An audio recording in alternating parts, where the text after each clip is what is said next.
байцааны иргэн үзэгчтэй телевизээс бэлтгэн хүргэдэг хилцүүлэг шууд нэвтрүүлэг маань өнөөдөр нийгэм улс төрийн цаг үеийн тулгуурлын асуудлаар ярилцахаар студид бэлэн боллоо. За өнөөдөр манай студид Монгол Ардын Хувьсгалт намын ерөнхий нэрийн бичгийн дарга Тулга, Иргэн зэрэг ногоон намын дарга Ганхуйг, нийслэлийн Монгол Ардын Хувьсгалт намын дарга Эрдэнэжамин, за хуульч Шагдар Сүрэн гэсэн бүрэлдэхүүнтэйгээр манай зочд бэлэн болсон байна. Зочдынхоо дэлгэрэнгүй намтартай танилцаад үргэлжлүүлэн хэлцгээе. Монгол Ардын Хувьсгалт намын ерхий нарийн бичгийн дарга Буяагийн Тулга.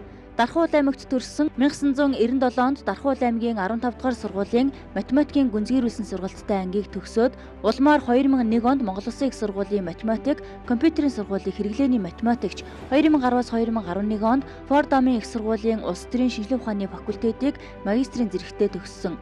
2012-оос 2014 онд байгаль орчин ногоо хөгжлийн дэд сайд, 2014 онд боловсрол соёл шинжилгээ ухааны дэд сайдаар ажиллаж байв. Монгол Ардын Хувьсгалт намын ерхий нарийн бичгийн дарга. Улс төрч Цэрэн доржийн Ганхуйг. Завхан аймгийн Завхан мандал суманд төрсөн 1984 онд Улаастан 1-р 10 жилийн сургуулийг 1989 онд Зөвлөлт холбоот улсын эрхүүгийн улсын багшийн их сургуулийг физикийн багш мэргэжлэр төгсжээ. 1996 онд холбооны бүгд найрамд Герман улсын гадаад худалдааны академиг төгссөн байна. За тэрээр Завхан аймгийн Улаастан хотын 1-р 10 жилийн сургуульд багш, Монголын Арсан холбооны Завхан аймгийн зохицуулагч, Монголын Ардын аж ахуйн холбооны нарийн бичгийн дарга, ерөнхийлөгчөөр ажиллаж байна. 1996-аас 2000 онд улсын хурлын гишүүн, аюулгүй байдал гадаад бодлогын байнгын орооны даргаар ажилласан. Хүнсүдэ аж ахуйн дэд сайд, хүнсүдэ аж ахуйн сайдаар за мөн Монгол улсаас Болгар улсад Грек, Румын, Кипр, Албан, Македон улсыг авсарсан онц бөгөөд бүрэн эрхт элчин сайдаар тус ажиллажээ. 2000-аас 2009 онд Иргэний зэрэг намын дэд дарга, 2015 оноос Иргэний зэрэг ногоон намын даргаар ажиллаж байна. Хуульч Эрдэнэ Эрдэнэжамин 1979 онд Улаанбаатар хотод төрсөн, 2002 онд Шихэн удаг хууль зүйн дээд сургуулийг эрх зүйч мэргэжлэр, 2007 онд удирдлагын академиг бизнесийн удирдлагын магистраар тус суралцаж төгссөн. 2012 онд Монгол Улсын хууль зүйн дэд сайд, 2016 онд Монгол Ардын Хувьсгалт намын дэд дарга, 2019 оноос нийслэлийн Монгол Ардын Хувьсгалт намын даргаар ажиллаж байна. Улс төрч 108 Шагдар Сүрэн. Япон улсын Токиогийн их сургуулийн факультетийг бакалавр, магистр, Америк нэгдсэн улсын Мичиганы их сургуулийн хуулийн сургуулийг магистрийн зэрэгтэйгээр тус төгссөн. Олон улсын валютын сан, Европын сэргээн босголт хөгжлийн сан, Монгол банкнд хуульчаар, Монгол банкны холбооны гүйцэтгэх захирлаар ажиллаж байсан. Эдүгээ Монголын хуульчтай холбооны гишүүн, өмгөөлөгч, зүүн төвийн бодлогын хөгжлийн холбооны тэргүүнээр ажиллаж байна. За энэ жил 2020 оны улсын хурлын сонгуул явагдахтайгаа холбогдуулаад одоо улс төрийн нам эрхчлүүдээр сонгуулийн хууль заасны дагуу мөрийн хөтөлбөрөө бол үндэсний аудитын газарт хянуулахаар, дүгнэлт гаргуулахаар өгсөн байгаа. Тэгэхээр энэ 7 хоногт эхэнд буюу өчигдөр үндэсний аудитын газраас одоо 10 гаруй нам эрхчлүүдийг мөрийн хөтөлбөрт одоо тодорхой хэмжээний тодтол хийх шаардлагатай байна гэдэг үндслээр буцаасан байна. Тийм учраас энэ талаар ярилцсан үргэлжлүүлээд улсын хурлын одоо хаврын чуулганы нээлтээр Монгол Улсын ерөнхийлөгч 2020 оны одоо улсын хурлын сонгуулийг хойшлуулах нөхцөл байдал бий болчлоо гэж хэлсэнтэй холбогдуулаад мөн одоо зочдын байр суурийг сонсон. За мөн үргэлжлүүлээд бол одоо өнөөдөр цаг үеийн тулгамдсан хамгийн чухал асуудал болж байгаа коронавирусын халдварын дэглэлтэй холбогдуулаад Монгол улс онцгой дэглэмдээ байгаа. Тэгээ энэ нөхцөл байдалд одоо нийгмийн эдийн засгийн одоо ямар арга хэмжээ, засгийн газраас авч хэрэгжүүлж байгаа арга хэмжээний талаар ярилцсан. Ингээ 3 багц сэдвээр өнөөдөр ярилцахаар бэлэн болсон. Тэгэхээр үргэлжлүүлээд бид нэр үндэсний аудитын газрын дүгнэлтийг хэрхэн яаж буцаасан талаар албан бичгийг сонсчоод одоо студид гэж уулзъя. Нам эвслээс ирүүлсэн сонгуулийн мөрөө хөтөлбөрт хийсэн аудитын урьдчилсан дүгнэлт гарлаа. Төрийн аудитын тухай хуулийн 15 дугаар зүйлийн 15-ын 1-ийн 17, Монгол Улсын их хурлын сонгуулийн тухай хуулийн 38 дугаар зүйлийн 38-ын 5-д Улсын их хурлын ээлжид сонгуульд оролцох нам эвсэл болон Бийдан нэр дэвшигчдийн сонгуулийн мөрөө хөтөлбөрийг төрийн аудитын дээд байгууллага хянаж дүгнэлт гаргахаар заасан. Дээрх хуулийн зохицуулалтын хүрээнд дүгнэлт гаргуулахаар үндэсний аудитын газарт нийт 15 нам 4 эвсэл мөрөө хөтөлбөрөөр ирүүлсэн бөгөөд нам эвслээс ирүүлсэн сонгуулийн мөрөө хөтөлбөрт дараах чиглэлийн хүрээнд дүгнэлт гарган 2020 оны 4-р сарын 25-ны өдрийн дотор сонгуулийн эрхээ хороонд хүргүүлнэ. Улс төрийн нам эвслийн сонгуулийн мөрөө хөтөлбөрт орсон зорилт арга хэмжээ нь Монгол Улсын их хурлын сонгуулийн тухай хууль болон мөн хуулийн 38 дугаар зүйлийн 38-ын 3-т заасан мөрийн хөтөлбөрт туслахыг хориглосон заалт байгаа эсэхийг хянах. Мөрийн хөтөлбөрт орсон зорилт арга хэмжээ нь Монгол Улсын их хурлын сонгуулийн тухай хуулийн 38 дугаар зүйлийн 38-ын 5-д заасан Монгол Улсын хөгжлийн үзэл баримтлалд нийцсэн эсэх. Мөрийн хөтөлбөрт орсон санхүүгийн тодорхой их үүсвэр шаардсан арга хэмжээ хэрэгжүүлэхэд гарах зардлын дүн нь төсвийн тогтвортой байдлын хуульд заасан төсвийн тухай шаардлагад нийцсэн эсхийг тус хянаж дүгнэлт гаргана. Мөн хуулийн 38 дугаар зүйлийн 38-ийн 9-т нам эвслийн сонгуулийн мөрийн хөтөлбөр нь Монгол Улсын их хурлын сонгуулийн тухай хуульд заасан шаардлагыг хангаагүй тухай дүгнэлт гарсан тохиолдолд 5 хоногийн дотор зөрчлийг арилгуулж дахин дүгнэлт гаргахаар заасан. Дээрх зохицуулалтын дагуу аудит гүйцэтгэж 4 эвсэл 8 намын нийт 12 мөрийн хөтөлбөрт 5 хоногийн дотор зөрчлийг арилгах дүгнэлтийг хүргүүллээ. Үндэсний аудитын газарт дүгнэлт гаргуулахаар ирүүлсэн зон олонний нам, хөгжлийн хөтөлбөр нам, дэлхийн монголчуудын нам, эрх чөлөө хэрэгжүүлэгч нам, эх орон нам, ард түмний олонхын засаглал нам, ард түмний намын мөрийн хөтөлбөр нь хуульд заасан шаардлагыг хангасан байна. Тийм бол сүүл дурдгдсан тэр 4-5 намнаас бусд нам эвслүүдийн мөрийн хөтөлбөр бол аудитын байгууллагын дүгнэлт гаргаагүй байна гэж ойлголоо. Ер нь ямар үндслээр одоо танай эвслээс одоо боловсруулсан дүгнэлтийг одоо үндэсний аудитын газар дахин тодруулах шаардлагатай гэж буцаасан байна. За толгойдоогоос яриад эхлэх үү. За тэгэхээр энэ дараа телевиз үзэгчтэй хүргэе. Тэгэхээр Монгол Улсын 2020 оны сонгуулийн одоо хуулийг 2019 онд баталсантай холбоотойгоор бол энэ сонгуулийн ерөнхий аудит ерөнхий байгууллагад нам эвслийн мөрийн хөтөлбөрийг өгөх одоо хуулийн хугацаанд шахагдан жогоо тэр шаардлагын дагуу бол нам эвслэлт мөрийн хөтөлбөрөөр боловсруулж өгсөн байгаа. Тэгээ энэ өгсөн мөрийн хөтөлбөрийн одоо хуульд нийцэл гэдэг юм уу тийм ээ. Эдгээр зүйлүүд дээр бол одоо тодорхой бас шалгуурыг шалгах гэдэг юм уу, шалгалтыг аудитын байгууллага хийгээд буцааж хүргэдэг. Энэ бол ийм одоо журамтан байна. Тэгэхээр энэ журмын дагуу бол манай эвслийн бидний эвслийн одоо зүгээс хүргүүлсэн мөрийн хөтөлбөр төр бол одоо хэд хэдэн зүйл заалт дээр бас энэ биелэх боломжгүй гэдэг юм аль эсвэл одоо бид нар бол жоохон гайхаад байгаа одоо мөрийн хөтөлбөрт орох болцоогүй байна гэсэн маягийн ийм агуулгаар 20 гэдэг юм уу засах шаардлагатай гэдэг ийм бичиг хүлээж авлаа. Тэгэхээр энд юу хэлээд байна гэхээр манай мөрийн хөтөлбөр бол одоо 3 үндсэн хэсгээс бүрдэж байгаа. Монгол хүн, Монгол өрх, Монгол төр гэсэн.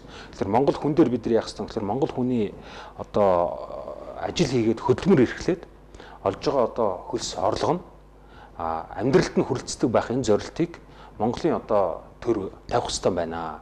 Тэрс зөнд нь хаяад тэгээ чи ажил хийнү хийхгүй байх уу жирдээсээ хамаагүй хийгээ чиний авсан цалин хүрч чиний хүрхгүй байх уу хамаагүй гэдэг одоо өнөөдрийн энэ байдлаас Монголын төр одоо бас тодорхой хариуцлага хүлээж гарах нь зөв юм байна гэсний үндсэн дээр бид нар бол дундад цалин 5 сая хүртэл одоо би яг заалтаар нуушээ тийм ээ цалин орлого гэдэг Монгол хүн Монголын суурь баялаг байх хэвээр нэг буюу цалин орлого нь дундад цалин 5 сая хүртэл хэмжээнд хүргэх бодлогыг үе шаттайгаар хэрэгжүүлнэ гэж. Тэгэхээр энэ удаагийн сонгуулийн хуулиар бол одоо 4 жилийн хугацаанд хийх ажлыг асууж байгаа шүү дээ. Тэгэхээр үе шаттайгаар өнөөдрийн одоо дундад цалин сая 300 болчихлоо гэж ялаа статистикийн газар. Сая 300 мянган төгрөгийн дүнтэй байгаа дундаж цалинг багш нарын, эмч нарын тийм ээ төрийн халбаа агчдын одоо хуваарь бизнес эрхэлж байгаа хүмүүсийн дундад цалинг 4 жилийн хугацаанд 5 сая хүргээл гэж. За энэ нь одоо юу гэдгийг хизээч биелэхгүй тэнгэрийн амлалт юм уу гэж судлаад үзэхлээр дэлхийд ердөөсөө л байдаг л байхдаа одоо дэлхийн дунджаас доогуур байгаа зүйл юм байна. Ингээд цаг руу хургаад үзэх юм бол өнөөдөр манай иргэдийн маань одоо 1 цагийн хөдөлмөр эрхлээд одоо багш нарын гэдэг юм уу эмч нарын 1 цаг хөдөлмөр эрхлээд авч байгаа цалингийн тооцоод үзэх юм бол 1 цагт 3500 төгрөгийн цалин авч байгаа усуд байхгүй юу? Гэтэл дэлхийн дунд ч нь болохоор 1 цагт хүнийг одоо ажил хөдөлмөр хийгээд дор хаяж нэг 10 $13 тийм ээ. Солонгос Японд бол энэс ч өндөр байх шиг байгаа. Ийм өндөр хэмжээтэй өртөгтэй байж ит Монгол хүний үнэлэмжийг тэр өгж байгаа цалингаарс нь хамааруулаад маш их унгаж байна. Өөрөөр хэлбэл Эрдэнэ төлөвлөрийн гэдэг одоо манай Монголын том үйлдвэр тийм үү? Эрдэнэ төлөвлөрийн дундад цалин одоо $1000 хүрэхийг зорж байна гэдэг одоо гүйцэтгэх ерөнхий захирал нь одоо сайхан нэг ярьцлага өгсөн байл. $1000-т Эрдэнэ төлөвлөрийн ажиллаж байгаа хүний сарын цалинг $1000 хүрэх гэдэг шүү дээ одоо харьцангуй. Эрдэнэ төлөвлөрийн дэлхийн зах зээл дээр гаргаж байгаа бүтээгдэхүүн маш ойлгомжтой. Зэсийн баяжмал гаргадаг. Тэгвэл одоо бидний бас одоо үлгэр авах ёстой одоо Өмнөд Америк төвд байгаа Чили улс дээр ажиллаж байгаа зэсийн үйлдвэрүүдийн дундаж цалин сарын $8000 байж байгаа шүү дээ. Тэнд ажиллаж байгаа уур хачин яг Эрдэнэт ажиллаж байгаа уур хачинтай яг ижилхэн ажил хийж байгаа, яг ижилхэн үлгэрийн бүтээмж гаргаж байгаа. Харин авж байгаа цалин яаж ийм гэхээр нэг нь $8,000 буюу жилийн $96,000 орлоготой.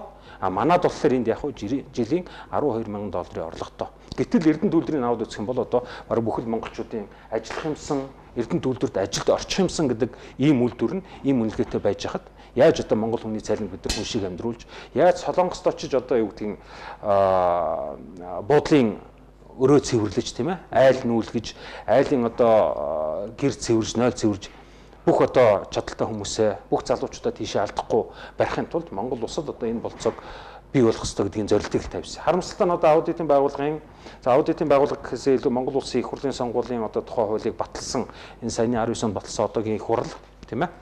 Ирэх барьж байгаа нөхдүүд маань улсын болон орон нутгийн төсвийн хөрөнгийг иргэдэд тараа олгох шууд зарцуулалттай холбогдсон заалтыг зөрчсөн гэдэг ийм заалтаар цалин нэмэгдүүлэх гэдэг заалтыг хорж явах жишээд.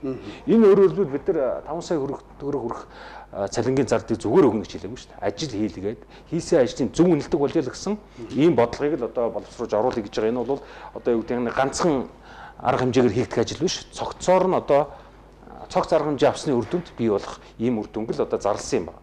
За жишээлбэл боловсрол соёлын шинжилгээ ухаан дээр ингэж байгаа. Хөрөнгө мөнгнөөс шалтгаалсан боловсролын ярилгааг арилганаа гэж байна. Ямрынх нь хүүхдүүд $30,000 жилийн төлбөртэй сургууль сураад ямрынх нь хүүхэд 40, 50, 60-аараа 3 ээлжтэй сургууль сурах хэрэгтэй юм бэ. Тэгэхээр энэ болцоог хамгийн дөрөнд төр арилгах хэрэгтэй. Тэгвэл энэ дээр хамгийн одоо ач холбогдолж энэ одоо заалтыг оруулъя гэсэн боловч харамсалтай нь мөнгө эд хөрөнгөтэй холбоотой эрх олох гэдэг одоо ийм хаалтаар хасчих жишээд. За төрийн өмчигтэй сургууль суралцах зардлыг төрөөс бүрэн хариуцдаг тогтолцоо руу үе шаттайгаар шилжнэ гэсэн чинь мөн ялгаагүй мөнгө эд хөрөнгөтэй холбоотой эрх олох гэж байгаа. Өнөөдөр Монгол улсад одоо төрийн өмчийн 10 гаруй сургууль байгаа. Тэндээс хууль одоо дотоод хэргийн сургууль гэж байгаа тийм ээ. Одоо өөрөөр хэлбэл хууль хүчний байгууллагын боловсрууччин бэлддэг тийм ээ. Онцгой, цагдаа, шүүхийн шийдвэр ийм хүмүүсийг бэлддэг сургуулиуд нь болохоор төрөөс төлбөрийн даадаг. Оюутнууд нь төлбөр төлдөггүй. Багш, эмч, инженер тийм эдийн засгч сурах болохоор өөрөө мөнгө төлдөг. Ийм одоо тэгш бус байдал байгаа учраас монгол хүний яах нь тэгш одоо байх энэ эрхийг бас хангах үүднээс энийг зохицуулъя гэж байгаа. За жишээлбэл одоо энэ дэр ингээд ярих юм бол олон ийм одоо ойлгомжгүй хаалтаар хийсэн залтууд байна л да. Баг тэтгэврийг нэмэгдүүлэх замаар ижил төрлийн хөдөлмөр эрхэж байсан иргэдийн тэтгэврийн зөрийг арилгана гэсэн чинь дахиад нөгөө мөнгө амлсан гэдэг ийм залтаар хааж ах жишээтэй. Одоохон би одоо ингээд бас хэлчихье. Тэгэхгүй бол нөгөө нэг бид нар буруу юм хийгээд тэр нь хууль зөрчсөн юм шиг ойлгоод байвал одоо энэ дээр одоо хүмүүс маань бас ойлгох нь зөв баха гэж би бодод. За хөгжлийн бэрхшээлтэй иргэний асран хамгаалагчид баталгаатай орлого буюу 1 сая төгрөгийн тэтгэмжийг сар бүр олгож улсад хөдөлмөр эрхсэн тооц хууль эрх зүйн тогтолцоо бий болгоно гэсэн энэ залтыг мөн л одоо нөгөө мөнгө эрх олохтой холбоотой гэдэг хайж явах жишээтэй. За хөгжлийн бэрхшээлтэй иргэнтэй гэр бүлийг зүй зохистой амьдрах, нийгмийн харилцаанд оролцоход төр засгаас онцгойлон дэмжлэг үзүүлж орон сууцаар хангах, өрх бүрт орон сууц үндэсний хөрпийг хэрэгжүүлэх ажлын хүрээнд тухайн жил ашигтанд орж буй нийт орон сууцны 10-аас доошгүй хувийг хөгжлийн бэрхшээлтэй иргэн гэр бүлд олгодог болно гэсэн залтыг ямар залтаар авч яж гин гэхээр иргэдэд үн төлбөргүй эсвэл хямдралтай үнээр үйлчлэгээ үзүүлэх гэж байна.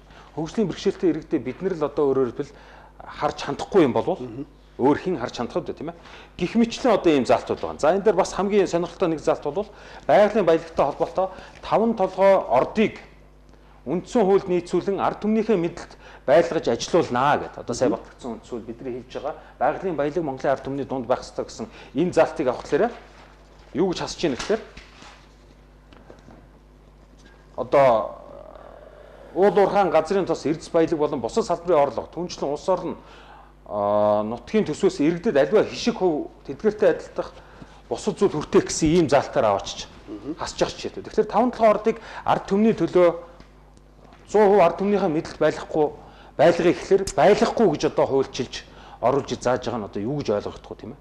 Тэгэхээр энэ үхнийг ингээ харахаар нөгөө бидний бас өмнө нь ингээл бас л одоо монголчуудаа хэлээд байгаа. Бидний дээр байгаа төр гээд байгаа, төрийн бодлого боловсруулж байгаа, хууль баталж байгаа хүмүүс хэний төлөө байгаад юм бэ гэдэг ийм асуултыг бас асуухгүй болохгүй. Тэгэхээр аудитын байгууллага бол батлагдсан хуулийн дагуу шалгаж байгаа байх. Харамсалтай нь энэ хуулийг батлахдаа нөгөө хууль батлагч нар маань өөрсдөө зориулж хууль батлаад тэр хуулиараа дамжуулж хуулийн дагуу хулгай хийдэг. Энэ одоо нөгөө арга нь гэдэг юм уу энэ одоо тохиолдол нь дахиад одоо энэ сонгуулийн хууль дээр гарч ирж байна гэдгийг бол энэ одоо жишээнүүдээр бас харж болох юм аа гэж бид нар харж байгаа. Тэгээ өшөө зөндөө юмнууд одоо хийж болох юм надаас цаг яаж ах шиг байна. Хөрвүүлжлүүдээ бас ярих гэж. Ер нь бол бид гайхамшигтай сонин үед л амьдарч байна л да. Тэгэхээр Монголд аудит хийнэ гэдэг чинь одоо юунд аудит хийх ёстой юм бэ гэж. Одоо миний гарт жишээл 16 оны сонгуулийн хууль. За энэ 20 онд явагдах Улсын их хурлын сонгуулийн хууль 19 он баталсан. Ийм одоо хоёр хууль байна. Тэгэхээр энд байгаа тэр заалтууд байна. Саяын дурдсан тэр одоо ийм зүйлийг ингэж амлаж болохгүй, мөнгө амлаж болохгүй, одоо тодорхой янз бүрийн юм өгж болохгүй гэдэг юм уу. Иймэрхүү зүйлийг хориглосон яг ижил агуулгатай заалт байна. Тэгэхээр өнөөдрийн аудитын байгууллага маань тухайн үедээ би одоо энэ ирэх барьж байгаа намтай холбож ярих гэдэг юм л да. Маш олон амлалтуудыг бол хөлийн зөвшөөрсөн байдаг. Жишээлбэл Монгол төгрөгийн хань шуналтыг зогсооно гэж амлалтыг одоо аудитын юу гэсэн хэрэг энэ зөв амлалт байна гэж. Гэтэл өнөөдөр Монгол төгрөгийн ханш 42% унчихсан байж. Яг энэнийг дагаад нөгөө 30 гаруй тэрбум долларын өр гэдэг чинь яг төгрөгтэйгээ за swap хэлцлэг энэ оруулаад ярих юм бол бидний өр бол асар их нэмэгдэж байгаа. Асар их нэмэгдэж байгаа гэсэн. За хоёр дахь нэг зүйлийг юу гэж хэлэх вэ гэхээр одоо энэ эрх баригчид 2016 онд өрхийн сарын дундаж орлогыг 2 дахин нэмэгдүүлнэ гэж амласан байдаг байхгүй юу. Тэгсэн чинь энэ амлалт бол бололцооны юм байна.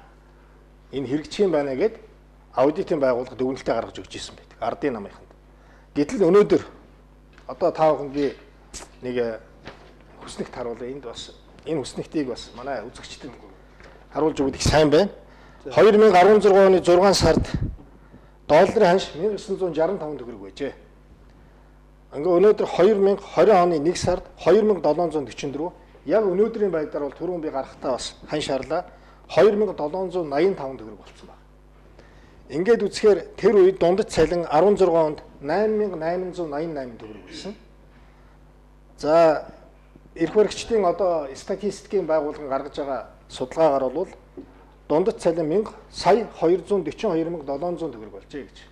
Тэгээ энэнийг энэ долларын энэ ханш руу хөрвүүлээд үзэхээр ердөө $1 зөрүү гарч ирж байна. Үндсэндээ цалин өсөг байна. Тэгэхээр өрхийн орлогын гол хэсгийг бол цалин тэтгэвэр эзэлж идэг. За ажил хийж байгаа бол ажлын одоо орлого байгаа. Угтаа бол энэ эрх баригчдын 16 онд амласан тэр өрхийн сарын дундаж орлогыг 2 дахин нэмэгдүүлнэ гэдэг заалтаар үзэх юм бол өнөөдөр өрхийн орлого $900 болсон байх ёстой. $900 буюу 2.5 сая төгрөг болсон байх ёстой. Тэгэхээр ийм амлалтыг аваад сонгогдсон байгаа. Ийм амлалтыг аваад 65 судал авсан. Тэгэхээр энд юунд аудит хийх вэ гэдэг асуудал гарч ирж байгаа. Одоо энэ улс төрийн намууд сонгуулийн одоо энэ эвслүүд одоо амлалтанд аудит хийлгээд байна. Яг хууль нэгэ заасан учраас аргагүй аудит хийж байна. Гэхдээ яагаад энэ гүйцэтгэлийн аудит хийхгүй байна? Яагаад уучлаарай ардын намынхаа та нарын амлсан амлалт 2.5 сая төгрөг байх хэвээр. Яагаад сая 200 мянган төгрөг байгаа юм бэ гэж. Яагаад 2 дахин одоо сарын орлогыг 2 дахин нэмэгдүүлэх гэсэн амлалтаа биелүүлэх үгүй юм бэ гэдгийг аудит өнөөдөр асууж явах хэрэгтэй байна. Уг нь бол сонгогчдод амлсан амлалтанд аудит хийж юмараа. Гүйцэтгэлийн аудит уг нь хийж юмараа л та. Тэгэхээр манайд бол процесс уруугаараа явж байна. Нэгэр хэлбэл амлалтанд аудит хийж байгаа. Улс төрийн нам эвсэл ер нь юу ч амлаж болно шүү дээ. Цалин 5 сая болгоно гэж хэлж болно, 10 сая болгоно гэж хэлж болно. Гагцгүй үндэслэлээ зөв тайлбарлах хэрэгтэй. Энэ амлалтуудын үндсэн дээр сонгогчд сонголтоо хийдэг. Харин амлалтаа яг биелүүлж гэнэ үгүй юу гэдэгт аудитын байгууллага, төрийн аудитын байгууллага дүгнэлтээ гаргах хэрэгтэй. Манайд энийг бол хайцсан. Уг нь ийм л одоо гүйцэтгэлийн аудит өнөөдөр хэрэгтэй байна. Харамсалтай нь одоо ингээд ерөөсөө амлж болдгоо, юм хэлж болдгоо, тоо дурдж болдгоо. Тэгэхээр одоо юу хэлхийн сонгогчтой? Байшин барих юм уу, барихгүй юм уу, орон сууц барих юм уу, барихгүй юм уу тий? Орон сууц барингээ хэлчих юм бол амлчих гээд байна, тийм ээ. Цалин нэмнэгээ хэлчих юм бол амлчих гээд байна. Тэгэхээр ардын нам болохоор амлж болоод байдаг. Энийг аудит зөвшөөрөөд байдаг. Бусд нь болохоор болдгоо. Ийм л одоо сонирхолтой, ийм гажигтай ийм цаг үед амьдарч байна. Тэгэхээр энэ аудит гэдгийг жинхэнэ утгаар нь одоо хиймээр байна. Ер нь бол амлалтанд бол аудит хийх уг нь учиргүй. Тэгэхээр нэгэнтээ хууль ингээд заасан учраас одоо тэрэндээ л баригдаж байгаа баг. За 96 настай л да. За аудитын байгууллагууд 5 хоногийн дотор холбогдох ингээд тодруулгаагүй буцаагаад өгөөрэй гэсэн байна тийм үү. Ер нь бол яг аудитын газраас ихний байдлаар бол та бүхний ярьж ирсэн зүйлүүд тодорхой хэмжээний тодруулах авахар буцаасан юм байна тийм үү. Тэгэхээр ерөнхийдөө энэ эрх баригчдад та бүхний амлалт аюул учруулахаар ард түмэн таалагдахаар болчихжээ гэсэн бодол төрж гинэ үү? Аль эсвэл ерөөсөө аудитын байгууллагын энэ үйл ажиллагаа одоо асуудлыг буруу өнцгөөс харж ийн гэж бодож байна. Нэгдүгürt бол айл нь байна гэж хэлмээр байгаа.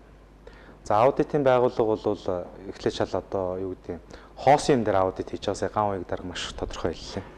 Жишээ нь Монгол улсыг хөгжүүлэх одоо хөгжлийн үзэл баримтлал 2030 гээд ийм одоо 2016 онд батлагдсан юм ба одоо баримтчих байгаа юм л да. Энд нийт сууж улс төрийн намууд мөрийн хөтөлбөрөөр боловсруулах ёстой гэдэг юм хуулийг энэ одоо 65 судалтай ардын нам гаргацсан. За энийг ингээд гаргаад үздэг. Дурын нэг хуудсыг л гаргаж үзэж байгаа. Одоо энэ бол интернетээр одоо бүгдээр бэлэн байгаа манай телевиз үзэж байгаа, ТV9-ийн лайваар ТВS Mongolia гэдэг энэ пэйж утсаар бол лайв явж байгаа. Та нараас үзээрэй. За ингээд аялал жуулчлалын салбар гинэ. За нэгдүгээр үе шат гэдэг нь бол 2016-аас 20 онд хэрэгжиж дууссан байх хэрэгтэй юм байна. За энэ дээр аялал жуулчлалын салбарт бол гадаад жуулчдын тоог 1 саяд хүргэх гэдэг тавьсан байна. За дараагийнх нь аж үйлдвэрийн салбар гинэ. 2016-аас 20 оны хооронд бүтээмжийг нэмэгдүүлж арьс, шир, ноос, ноолор зэрэг түүхийн эдийн бүрэн боловсруулалтыг 60% хүргэнэ гинэ. Одоо бид урын хуудаснаас уншиж байгаа ш. Би ерөөсөө зохиож уншаагүй та нар энэ мөрийн хөтөлбөрийг одоо хараарай. За зорилт 3 гинэ. Химийн аж үйлдвэрийн салбарыг хөгжүүлж гол нэр төрлийн шатахуун хэрэглээг олон улсын стандарт нийцүүлнэ гэж. Химийн бүтээгдэхүүн болон бордооны үйлдвэрлэлийг хөгжүүлэх нөхцөл бүрдүүлнэ. Байгалийн хий занар нүүрс боловсруулнаа гэж. Өөрөөр хэлэх юм бол ингээд энэ цаасан дотроос биелсэн нэг ширхэгч заалт байхгүй. Ардын намынхан өнгөрсөн одоо дөнгөж одоо 3 сарын өмнө энэ хуулийг батллаа шүү дээ. 3 сарын өмнө энэ хуулийг сонгуулийн хуулийг батлахдаа энийг үзэг. Өөрснөө юу хийснээ ч мэдэхгүй. Эннийхээ ядаж өөрснөө аудитаар одоо ган хуйг даргын хэлдэг шиг дүгнүүлдэггүй юм аа гэхэд ямар бичиг баримтанд зориулж өөрснөө мөрийн хөтлөөр боловсруулах гэж байгаа өөрснөө мэддэг байхгүй. Тэгээ өөрснөө өнөөдөр бас ичгүүртэйгээр аудитын газраас ирэх барьж байгаа нам бүх яам тамгыг эзэгнэж байгаа нам төрийн бүх албаа агчийг хөдөлгөж байгаа нам аудиторээс хөөгдөж шít. Тэгэхээр энэ бол ерөөсөө энэ төрийнхээ хууль бодлого шийдрийг гаргахтаа маш хариуцлагагүй хандж байгааг илэрхийлж байгаа. Хоёрдугаарт нь аудитын ерөнхий газар нь өөрөө бас энэ хуулийг бол их говьлж уншиж байна, дутуу уншиж байна, агуулгыг одоо мушгиж уншиж байна. Жишээ нь одоо байгалийн баялагын одоо хувь хишиг маягаар тарааж болохгүй гэдэг заалт түрүүн одоо тулгаа дарга одоо уншиж өгч байна. Энэ заалтын агуулгыг бол жишээ нь ардын нам ардсан намын амлсан сая 500 мянга шиг иргэн болгонд шууд бэлэн мөнгө тараахыг хориглоно л гэж уншдаг. Ямар ч хуульч ингэж уншина. А гэтэл цалин нэмнэ, тэтгэвэр нэмнэ гэхээр та нар байгалийн баялагын хувь хишгийг ард түмэнд тараах гэж нэгэд хориглож байгаа байхгүй. Гүн чи цалин нэмүүлэх чинь тэр байгалийн баялагтай ямар хамаатай. Тэтгэвэр нэмүүлэх чинь байгалийн баялагтай ямар хамаатай. Зүгээр л авах ёстой юм аа.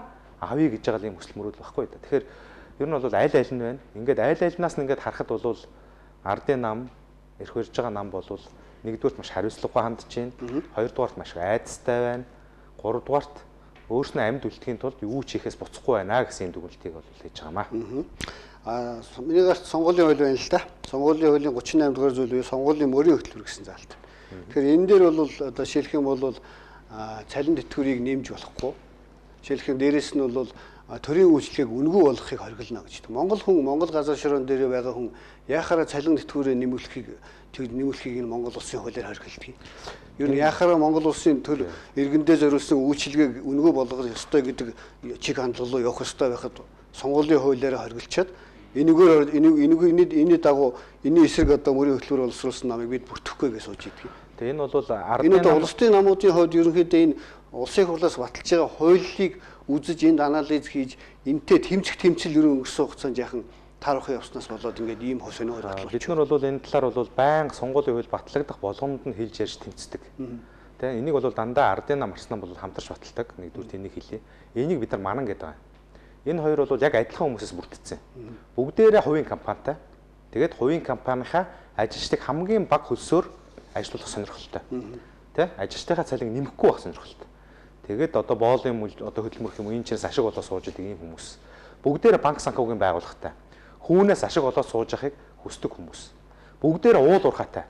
Ард түмэн биш ганцаараа эсвэл гэр бүлээрээ энэ чинээс байгалийн байлиг зараад тэр мөнтөн болоо сууж явах сонирхолтой хүмүүс юм. Тэр өөр бодолтой хүмүүс улсын их хурлд орчих ихээс өнхөлцөг нь хагардаг, тийм айдаг хүмүүс. Энийгээ бүр харин ичгүүгээр хуульд хийцэн л гутамшиг нь байгаа юм. Дэлхий дээр өөр аль нэг улсад хуулиар мөн үү? Сонгуулийн хуулиар та нар цалин хөлс нэмэхийг хориглоно. Ийм амлах юм бол сонгуулиас асыг үйл энэ чинь уг нь бол ард түмэн босоод энэ ийм хууль баталсан хүмүүсийн толгойг аваачаад өстой ганцхан хэлдгээр овоолж байгаа шатааж ах хэвээр. Монголд харин одоо харамсалтай тархитгоо угаадаг хүмүүс асар их. Тэ либерал онлынхан дэндүү их хитрхи их мөнгөтэй учраас ард түмэн одоо цалин нэмнэ гэсэн нэгнийг шоолдог болсон байна шүү. Тэтгэвэр нэмнэ гэхээр нэгнийг шоолдог болсон байна шүү. Төсвөт мөнгө байхгүй гэдээ бүр итгэцэн байна шүү. Дарга нарын барьж байгаа тансаглалыг бол хараад гайхаа үлдсэн байна. Өөрийнхөө ядуу байгаадаач гайхаа үлдсэн байна. Энэ бол хамгийн амар юм баггүй. Би өнөөдөр аудитын газраас гараад нэг 3 хүнтэй таарлаа. Нэг хөгжлийн бэрхшээлт хийгч, нэг одоо ахмад настай эмээ, тэ нэг одоо нэг залуу гуравтай ингээ таарж байгаа байхгүй. Яг аудитын байгууллагаас гараад. Яг аудитын байгууллагын хойтлолт нь хоёр асар том ордон баригдчихсэн. Нэг нь хууль зүйн яамны ордон, нөгөөх нь Монгол банкны ордон. Ерөөсөө Монголын нийгмийг яг харуулж байна гэж яг хажууд нь би уулзж байгаа байхгүй. Монголын банк санхүүгийн одоо ялзрал болон Монгол банкны босч байгаа байшаа хоёр одоо нөгөө дагдангийн эхнэрийн турсан гэдэгтэй яг адилхан ингэж газар тэнгис шиг харагдаж байна л та. Хууль зүйн салбарын ялзрал тэр хууль зүйн сайд нямд оржин барьж байгаа байшингууд хоёр бол ингээ яг тэнгэр газар шиг байхгүй. Тэр 3 хүн бол хотын дарга амар сайхантай хөрхэн амтан хэдэн 10 удаа уулзаад амжилт олсонгүй гэдээ уйлаа явж байгаа хөрхэн амт. Яасан гэсэн чинь нөгөө Батуул даргын үед газраа байшингаар солино гэж итгээд хөрхэн амтд. Газраа нөгөө барилгын компанид өгсөн. Тэгээд хотын захиргаанаас баахан шийдвэр гаргаад нүү гэдэг тушаал гаргаад газрыг хурааж аваад Боярс гэдэг компанид өгсөн байна. Бүр одоо компанийн нэрийн жилч. Хоёрхан хүнийг байшинд оруулахгүй үлдээсэн байна. Хэмбэ нөгөө ахмадууд, хэмбэ нөгөө хөгжлийн бэрхшээлтэй иргэд. Энэ ахмадууд, энэ хөгжлийн бэрхшээлтэй иргэдийг те Монгол төр нүдэрээ харахгүй байна энэ нүүгийн эрх баригчд. Хүн гэж тооцохгүй байна. Өнөөдөр ардын нам одоо мөрийн хөтөлбөр гаргахтаа зөвхөн нийгмийн даатгал төлж буй иргэдтэй орон сууцны хөтөлбөр хэрэгжүүлнэ гэж байгаа. Ахмадууд нийгмийн даатгал шимтгэл төлөхөө болцсон. Хөгжлийн бэрхшээлтэй иргэд төлдөггүй. Ингээд мөрийн хөтөлбөртөө хүртэл хажигладаг байхгүй юу? Тэгэхээр бид нар бол энэ эсэргүүцээд мөрийн хөтөлбөртөө юу гэж оруулсан гэхээр өнгөрсөн амраас эхлээд манай өрх бүрт орон сууцсан дээр юу гэж байгаа гэхээр ахмадуудаа оруулнаа. Сая мөрийн хөтөлбөртөө бид нар доор хаяж 10% нь ахмадуудаа хуваарлдаг бол. Хөгжлийн бэрхшээлтэй иргэдтэй 10% нь хуваарлдаг болно гэсэн орсон чинь хууль зөрчиж байгаа юм гинэ. Одоо тэгэд яах вэ? Ерөөсөө ахмадууд хөгжлийн бэрхшээлтэй иргэдийн төлөө санаа тавдаг нам улсын хурд гарч болохгүй юм биш үү?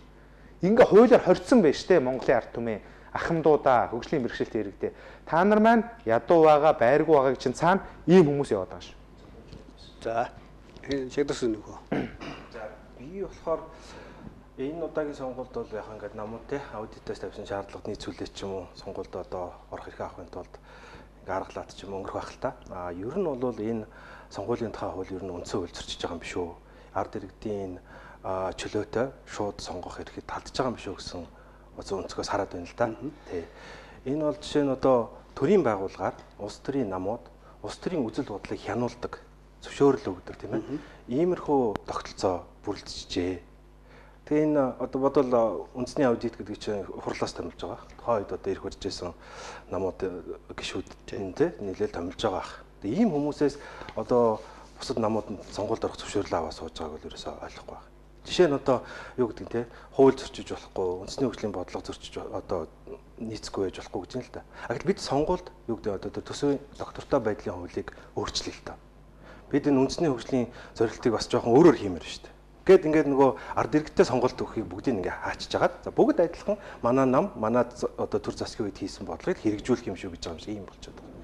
Тий. Тэгээ одоо юу гэдгийг олон улсын хэмжээнд ч гэсэн ерөөсөө ийм тогтолцоо байгааг ерөөсөө сонсож байгаагүй. Жишээ нь Америкийн нэгдсэн улсын ардчсан намын одоо ерөнхийлөгчд нэр дэвшигчээр соёгдож байгаа, уралдаж байгаа Берни Сандерс гэдэг хүн байна те. Энэ хүн бол Америкийн нэгдсэн улсад эрүүл мэндийн даатгалыг бол одоо албан журмын одоо бүх нийтийг хамарсан болгоё гэж байгаа. Тэгээ Америк бол одоо дэлхийн тэргүүлэх гүрэн мөртлөө одоо хөгжсөн орнууд дотор бас цөөхөн тийм албан даатгалгүй эрүүл мэндийн даатгал бүгд хамрагдаг байсан байхгүй юу. Энийг хэрэгжүүлэхэд дараагийн 10 жилд бол Берни Сандерсийн одоо мөрийн хөтөлбөрөөр 40 триллион долларыг Америк нэгдсэн улс нэмж зархаар байгаа. Одоогийн засгийн газрын тооцоол нь 50 триллион байгаа байхгүй. Тэгэхээр энэ их мөнгөний зөрөөг одоо яах юм бэ гэсэн асуудал судалгаа тооцооно зөндөө хилцэгдэж байгаа.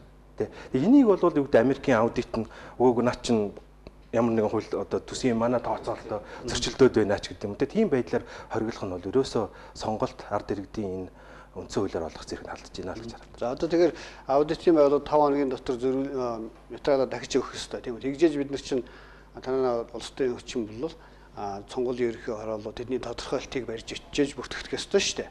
Хэрвээ аудитын байгууллагаас мөрийн хөтөлбөрийг одоо дэмжихгүй батлахгүй гэсэн тодорхойлол гаргачих юм бол тэр сонгуулийн ерөнхий хороо бүртгэхгүй гэж хэлэхэд биелэн зогсож байгаа тийм ээ. Ер нь бол манай сонгуулийн тогтолцоо бол заавал тодорхойлтыг үндэслэж бүртгэдэг. Нэг бол цагдаагийн тодорхойлт нэгдэг, нэг бол аудитын байгууллагын тодорхойлт нэгдэг ийм аргатай шүү дээ. Тэр арга та нарт хэрэгжилчих юм шүү дээ. Тэгээ чи өөрөө өөрийгөө мөнгө гэж нотлохын тулд хорооныхоо тодорхойлтыг иргэний үнэмлэхийг канонд авчир гэдэг ийм л улсан шүү дээ, тийм. Тэгэхээр одоо жишээ нь нэг юм одоо үзэл баримтлаг яриад байна шүү дээ. Монгол улсын одоо хөгжлийн үзэл баримтлал 2030 гэдэг. Гэтэл яг өнөөдөр 20 жонтой юм шиг тийм үү ардын нам энд тохируулж бид нарыг хөтөлбөрөөр боловсруулах хичээд өнөөдөр нээгдсэн их хурлын чуулган дээр юу гэж нэхэр энэ 7 хоногт энийг өөрчилж 20-50 гэдэг хөтөлбөр гаргана гэж байгаа юм. Гэхдээ маргааш өөрчлөгдөж байгаа хоцрогдсон болохгүй гэж байгаа хөтөлбөртөө бусад намынтайгаа тааруулж мөрийн хөтөлбөр авчир гэдэг одоо хаанхын ёсын хэнийг доромжилж байгаа. Тэгэхээр аль бие ёсоор энэ намуудыг хуунагч мөрийн хөтөлбөр боловсруулж иргэж даалгавар өгч байгаатай бол адилхан байгаа даа л да. Тэгэхээр би бол телевиз үзэгчтэй хэлэхэд бол Монгол Ардын Явсгалт нам та бидний эвсэл те.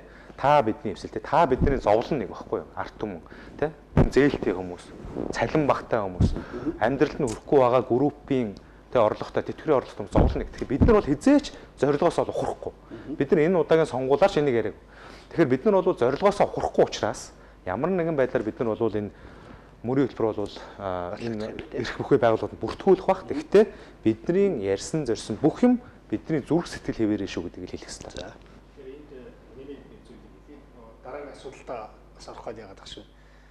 Тэгэхээр энэ хөтөлбөр боловсруулна гэдэг чинь зүгээр нэг сууж байгаад үлгэр бичээд ч юм уу одоо санаанаасаа бодоод мөрөөдлийн жагсаалтаа хийж байгаа хэлбэр биш шүү дээ. Тэгэхээр жишээлбэл одоо Монгол Ардын Хувьсгалт нам гэхдээ сүүлийн 3-4 жил Монгол улсыг 3 удаа тойроод тэгээд энэ яагаад энэ орон сууц хэрэгтэй юм? Яагаад тэтгэврийн асуудал нэмэх ёстой? Яагаад цалин нэмэх ёстой? Яагаад хүн амынхаа орлогыг нэмэгдүүлэх ёстой? Яагаад Монгол хүнийг одоо эрхэм дээд гэж үзэж, баялаг гэж үзэж ингэж хандах ёстой юм бэ гэдэг энэ үзэл баримтлал дээрээ суурлаад тэр хүмүүсийн одоо ард иргэдийнхаа санал бодлыг цуглуулад энийг л боловсруулсан бичиг баримт таахгүй юу? Тэгэхээр ард иргэдийн хүсэл мөрөөдлийн эсвэл ард иргэдийн тавьж байгаа зорилтыг эмгэгдсэн бичиг баримтыг бүртгэж авахгүй л гэсэн яриад байна шүү дээ. Тэгэхээр асуудал нь одоо бид нар энэ хэний төлөө засаглах гэдэг байгаа. Хэний төлөө сонгуульд орох гэдэг байгаа. Эцсийн эцэст ард түмний санал бодол тулгуурласан хөтөлбөр байж ижил уг нь санал авах хэрэгтэй үстэй.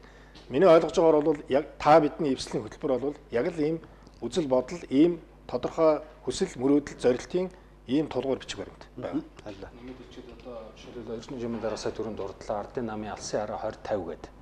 Яг үнтэй телевизийн нэвтрүүлэг хийгээд зандан шатар дараа бас ярьж явах шиг байлаа. Сая одоо энэ онлайнаар хуралдаж байгаа хурлын юун дээр бас гаргаж ирж байгаа шиг байлаа. Тэгэхээр 20-50 дотор ямар заалтууд байгаа вэ гэхээр одоо яг манай нөгөө холбогдож байгаа дундад цалин 5 сая хүргэнэ гэдэг заалт 20-50 дотор байгаа юм.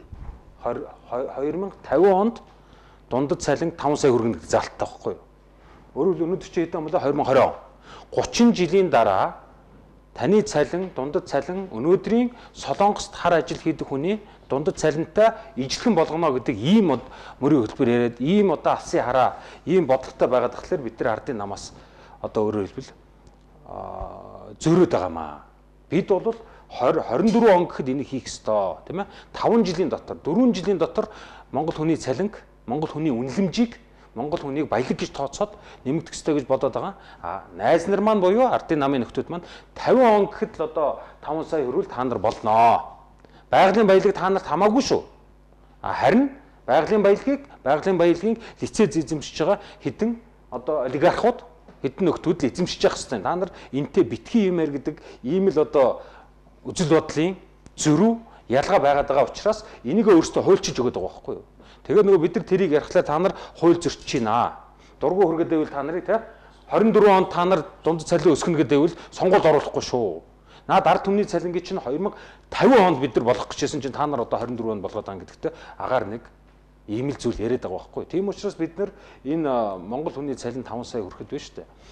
Одоо хүмүүс өөрхий итгэхгүй байгаа даа л та. Гэтэл итгэцгээ. Одоо би санаж байгаагаар авилгатай тэмцэх газрын одоо эрх бүхий албан тушаалтнууд авилгалаас Монгол улсад учирсан хохирлын хэмжээгээр нэг дүн хэлж ирсэн албан ёсоор зарласан санагдаад байгаа юм. 11 их найд төгрөгийн хохирлыг зөвхөн энэ дарга нар, зөвхөн энэ авилгал авсан төрийн түшимдүүд, энэ нөхдүүд Монгол улсад учруулсан байна шүү дээ. Тэгээд 11 их найдаар бид нар хэдэн жил хүмүүстэй тийм ээ одоо 5 сая төгрөгийн дундад цалин өгөх дүн энийг тооцоод үзэх юм бол биднэрт боломж байгаа. Зөвхөн цаадуулагч нь хулгайлж байгаа, хумсалж байгаа, тендер нэрээр өөрсдөө цавчиж байгаа энэ юмнуудыг л одоо хяналтанд оруулаад ирэхэд энийг хулгайлж байгаа улсуудаа хариуцлага тооцоод ирэхэд гараад ирэх дүн юм шүү. Тийм учраас монголчууд минь итгэх ёстой энд.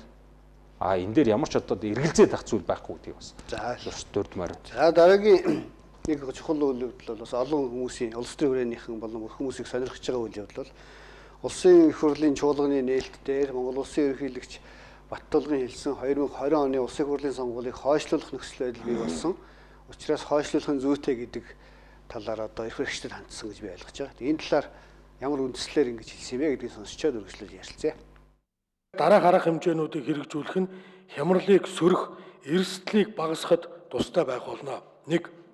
Яаралтайгаар улсын төсөвт тодотгол хийж, сонгуул зориулсан болон дэвжиж болох бүх зардлыг танах, сонгуулийн санхүүжилтөд босгох, өчүүхэн иргэншгийг ард түмний эрүүл мэнд бүтэн амьдралаас дээгүүр тавьж хэрхэвч болохыг анхааруулж байна. 2. Улсын хурлын ээлж сонгуулийг хойшлуулахаас өөр арга зам алга байна. Сонгуулийг товолсон хугацаанд явуулах гэж муугарлах нь хэд хэдэн эрсдлийг дагуулах нь тодорхой байна. Сонгуулийн сурталчилгаа болон санал өгөх явцад иргэд олноороо бөөгнөрөх, цуглах нөхцөл үүсэх нь гарцаагүй. Энэ арайхийн хамаг хүч хөрөнгөө шавхан тогтоон барьж байгаа цар тахлын даргалтыг гааруулж хяналтаас гарахад хүрэх эрсдэлтэйг улс төрийн намуудын удирдлагад мөн хатуу анхааруулж байна. Энэ дагал нь настай хүмүүст их аюул учруулдаг болох нь тогтоогдсон тул ахмад наснууд эрсдлийг сонгохгүй нь мэдээж тодорхой юм а. Сонгуульд идэвхтэй оролцдог бүлгийнхэн эрсдлээс сэргийлж санал өгөхгүй нөхцөлд эрс бүрдэх магадлал шууд буурч байх жишээтэй. Эрс хүрээгүйгээс сонгуул дахих, давтан санал авах зэрэг байдал үүсвэл эрсдлийг бид зориудаар өсгөн үржүүлж байгаагаас өөрцгөө мунхаг хэрэг болох юм а. Сонгуулийн үр дүнг гадаадад болон дотоодод хүлээн зөвшөөрөх легитим чанар буурах эрсдэл мөн байна. Гадаадын хараат ус ажиглагчид цар тахлын улмаас Монголын сонгуулийг ажиглаж мөн чадахгүй. Сонгуулийн сурталчилгаа өрсөлдөж буй улс төрийн хүчнүүдэд ээлтэй байдлаар өргөн дэлгэр хүртээмжтэй явагдаж чадахгүй нөхцөл байдал нэгэнт үүссэн. Энэ сонгуулийн үр дүнг хүлээн зөвшөөрөхгүй байх, нийгмийн бухимдлыг өдөөх, улмаар олныг хамарсан эсэргүүцэл үүсгэх шалтгаан болох эрсдэл бас байна.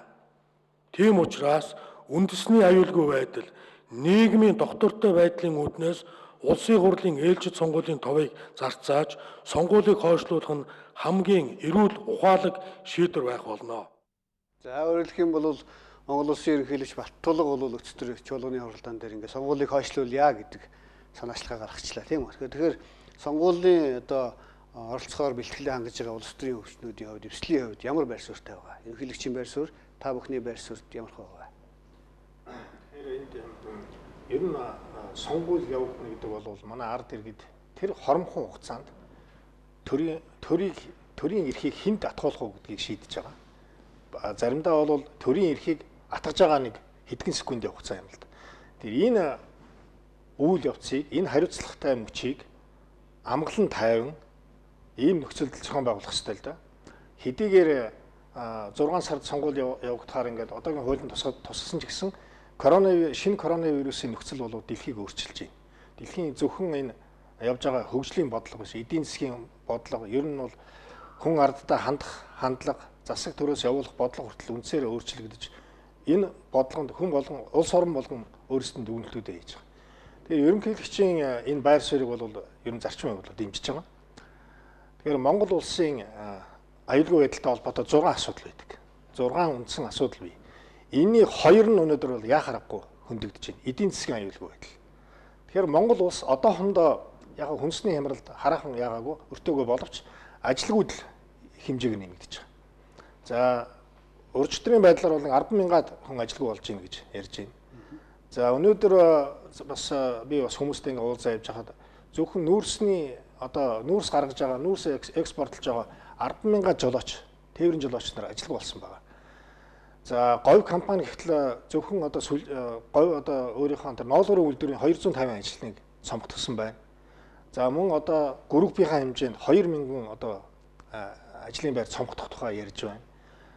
Худалдаа аж үйлдвэрийн танхимаас гаргасан судалгаагаар бол яг энэ байдлаар цаашдаа үргэлжлэх юм бол 256 мянган хүн ажилгүй болно гэсэн ийм хатуу сануулга өгж байгаа шүү дээ. Тэгээ ийм нөхцөлд энэ бол эдийн засгийн аюулгүй байдал яригдж байна гэсэн үг. Эдийн засгийн аюулгүй байдал. За нөгөө талдаа энийгээ дагаад одоо орлогогүй иргэд яах вэ? Нөгөө 2016 онд нөгөө амлалтаа биелүүлэх асуудал бүр өнгөрсөн л дөө. 2.5 сая сарын орлого байх хэвээр одоо бүр 2.5 сая битэл яаж одоо амь зуух вэ? Яаж үлбэрэхгүй, яаж одоо дархлаагаа сайжруулах та ядах та нэг аятаа тухтай юм идэж явах уу гэдэг асуудал яригдэж байна шүү дээ. Ийм үед хүн амын одоо аж төрөх энэ аюулгүй байдал занал хэлж байгаа. Нөгөө талдаа гадаад амьдарч байгаа манай монголчууд туйлын хүнд байдалтай болж байгаа. Ялангуяа одоо хараар ажиллаж байгаа иргэдийн хувьд бол маш хэцүү болсон ийм мэдээлэл зүйлүүд ирж байгаа. Бараг 40-од мянган иргэд эх орон руугаа ирэхээр одоо яригдж байна шүү дээ. Ийм үед сонгуул явуулнаа гэдэг одоо юу ч болоогүй юм шиг тийм хэвийн юм шиг тийм коронавирус гараагүй юм шиг байхгүй юм шиг ийм байдлаар одоо энэ эрх баригчид хандж ийн гэдэг бол туйлын хариуцлагагүй. Тийм учраас уг нь энэ ерөнхийлөгчийн дэвшүүлж байгаа уриалгыг дэмжиж тэгээд суугаад за ямар ч гэсэн эхлээд хэдүүлээ сонгуулиа төр хойшин тавиад сонгуулийнхаа бодлыг толгойноос авчий. Хамгийн гол нь эдийн засгийн асуудлаа яах юм? Хамт сууя л да ширээний ард. Ардын намынхантай одоо манай та бидний эвсэл сууя л да. Ерөнхийлөгч нь урил да. Тэгээд сууж агаад эхлээд энэ бол бидний нэгдүгээр эрх шиг үстэй. Энэ бол Монгол улсны аюулгүй байдалтай холбоотой асуудал яригдж байна шүү дээ. Тэр энийгээ тоохгүй тэнд одоо усан сан барих тухай, тэнд багийн төв барих тухай, тэнд соёлын төв барих тухай. Тэгээд тэндээсээ нэг 10% яригдаад байгаа юм хаашаа. Ерөнхийлөгчийн үгэнд нэг тийм үг орсон шүү. Ингээд сонгуулийн мөнгө босгох гээд байгаа юм уу? Тэгээд сонгуул руугаа бүгд ингээд зүтгэцсэн. Ерөнхийлөгчийн үгэнд тэгсэндээ сонгуулийн зардлаа 10% гэж нэг босгох ятгах санаандаа битээ гэж хэлчихлээ тий. За тулгаараа тэгэхээр ер нь дэлхийн нийтийн байдлыг харсан ч гэсэн яг ийм цар тахлын үед одоо 200 гаруй улсад энэ цар тахал бол тарчлаа шүү дээ. Тэгээ Монгол улс яг энэ цар тахлыг бас тогтоон барьж байгаа энэ одоо арга хэмжээ авч байгаа. Ялангуяа одоо манай энэ онцгойгийн албаа хаагчд тийм ээ. Эрүүл мэндийн байгууллагын ажилчид мөн одоо энд ажиллаж байгаа бүхэл одоо албаа хаагчдаа энэ шийдвэрийг гаргаж байгаа бас онцгой байдлын онцгой комиссд ажиллаж байгаа нөхдүүд маань бол одоо өдөр шөнөгүй сайн ажиллаж байна. Энэ сайн ажлынхаа үр дүнг битгий одоо сонгуулийнхаа одоо хэд одоо шуналт гэдэг юм уу хэд энэ улааралтаа аваад талаар болгочооч тийм ээ. Одоо би та бүхэнд бас нэг энэ юуг харуулъя л та одоо IDEA гэдэг одоо олон улсын сонгуультай холбоотой ажилт хийдэг ийм байгууллага байдаг л т.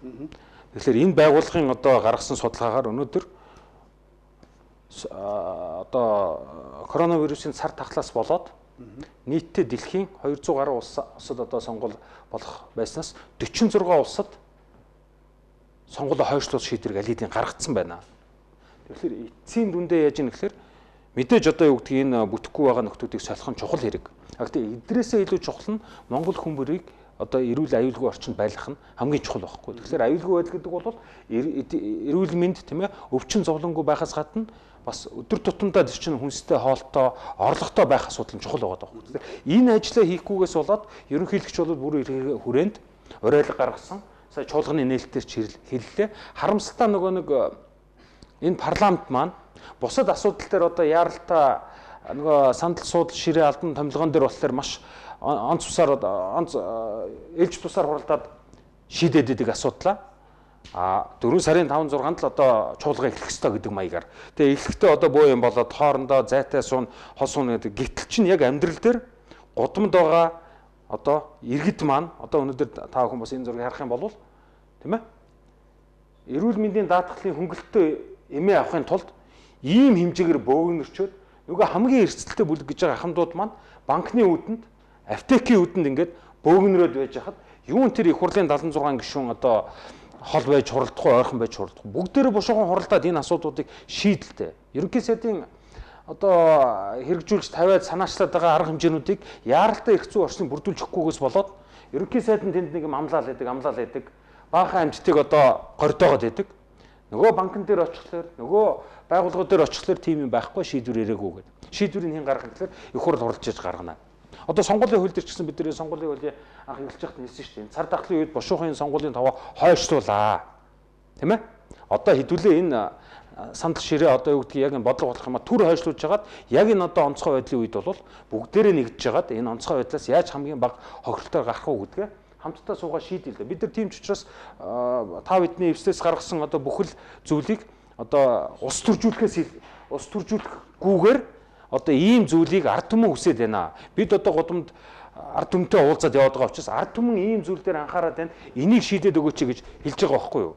Тийм учраас та бүхэн минь одоо энэ эрх барьж байгаа нөхдүүд минь парламент минь маш хурдан ажиллаа хийгээд тэр бусад янз янзын хуулиа хойшин тавьж хагаад хамгийн гол нь энэ онц байдлын үед, цар тахлын үед эдийн засаг одоо хичнээн ажлын байр хадгалж болох нь уу?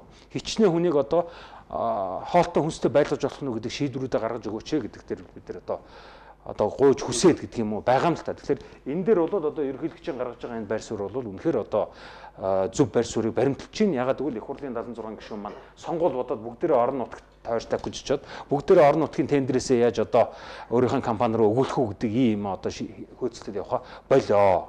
Ард түмэн энийг одоо ойлгоцсон харцсан учраас өнөөдөр энэ сонгуулийг хойшлуул гэж. Ядсэр нэг үү. За.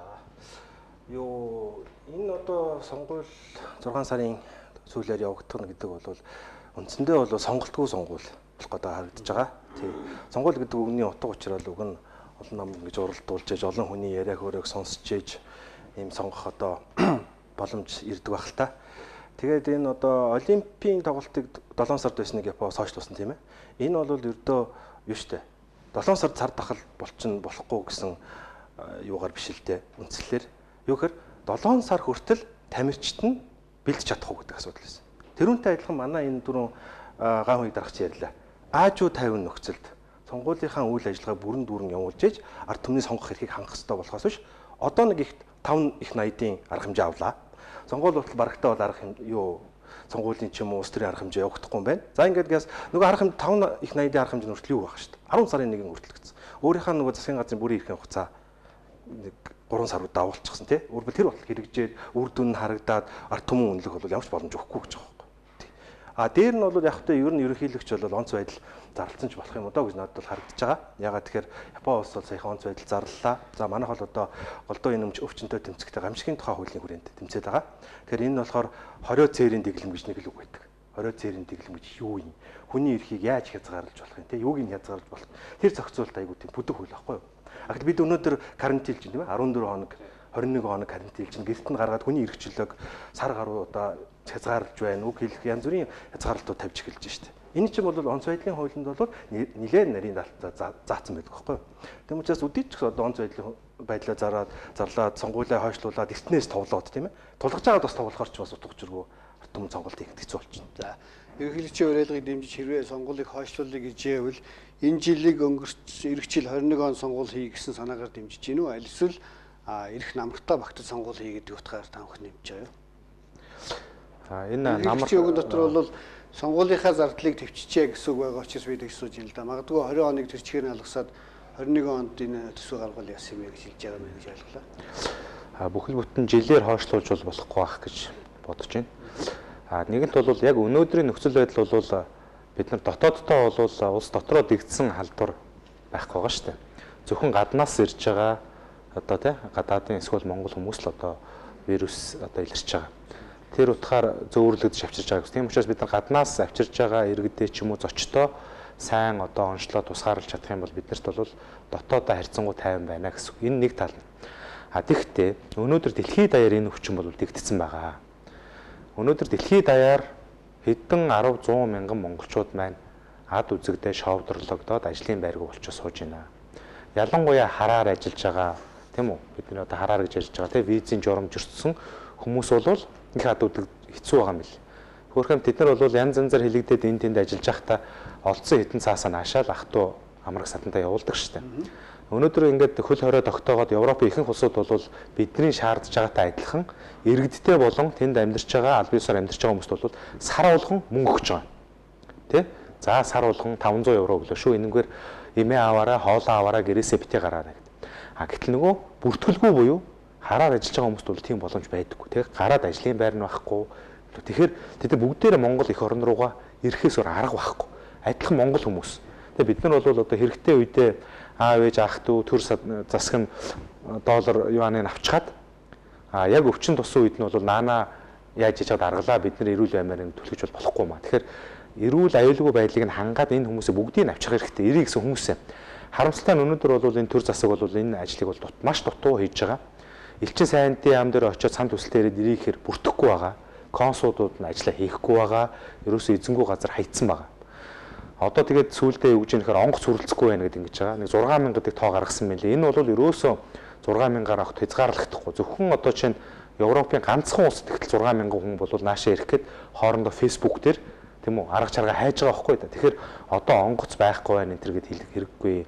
Энэ дипломат харилцаа тогтоочихсон тий улсал юм бол гадаад харилцааны яамтай юм бол энэ тэнд элчин сайд юмаа томилуулаад цалин пүнлөө татвар хөдөлгчдийн мөнгөөр өгдөг юм бол тухайн улстай нь яриад нэг онгоц гаргуул 10 онгоц гаргуул тэгэл их орондоо авчрал та яаж авчрах ёстой юм яаж аюулгүй байдлаа хангах ёстой юм тэр зардлыг яаж хийх ёстой юм гэдэг дээр харин та бидний эвсэл тооцоо судалгаа хийсэн гаргалгаатай бас нэг үндэслэлтэй юм бид нар бодогдсон байгаа учраас ийм шаардлага өгөхөөр хажуугаар саналаа өгөх гэдэг юм. Тийм учраас бид нар бол Монгол улсын ерөнхийлөгчийг, ерөнхий сайдыг, улсын их хурлын даргыг өөрөөр хэлбэл үндэсний аюулгүй байдлын зөвлөлийг бид нартэй уулзаач ээ. Та бидний бас зовлон нэг шүү, тэ? Тийм учраас бүгдээрээ энэ зовлонгоо хамт үүрье гарыг гэж бид нар ерөөсөө ус төрж байгаа. Би бас нэг энэ үгийг одоо энэ далимдны ерөнхийлөгч, ерөнхий сайдын хотын дарга гуравтас онцгойлон хэлмээр байгаа.